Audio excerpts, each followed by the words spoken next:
जी बताइए, आपने प्लॉट कहाँ लिया था? हमने चौबेपुर साइड में लिया। ठीक है, फिर उसके बाद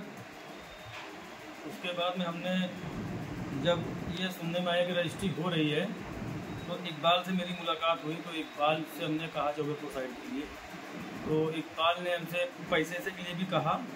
तो मेरे पास उस समय कुछ पैसे का कम पड़ा इंतजाम नहीं था, तो मुझे 15 से 20 दिन लग गया।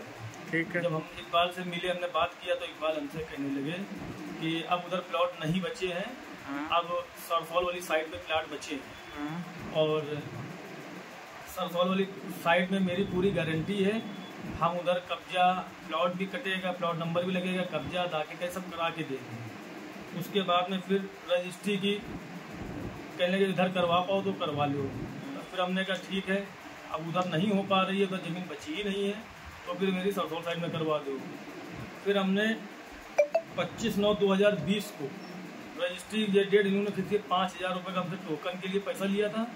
उसके बाद में मेरा टोटल अमाउंट इनसे तय हुआ था, हमसे करीब था 3,05,000 रुपये, जिसमें कि 1,25,000 हमने पूरा पैसा हमने चेक से देने के लिए कहा था। कहने लगे नहीं, चेक से पूरा पैसा नहीं होगा। फिर उन्होंने ही कहा कि 1,25,000 की चेक दो, बाकी का पैसा कैश। ठीक है। तो जिसमें कि 1,25,000 का हमने चेक दिया है और 1,80,000 रुपये हमने कैश दिया है। ठीक है।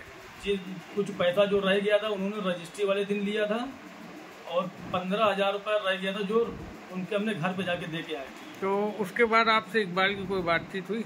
इकबाल से मेरी बातचीत अभी 10-15 दिन पहले हुई थी।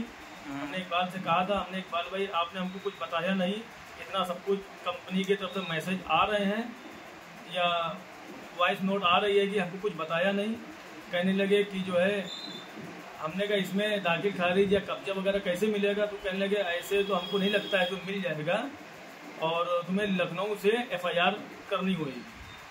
और जब FIR करें, हमको तो यही सही तरीका लग रहा है, हमको नहीं लगता ऐसा कि वो राशिद नसीम बिना FIR करे दे दें।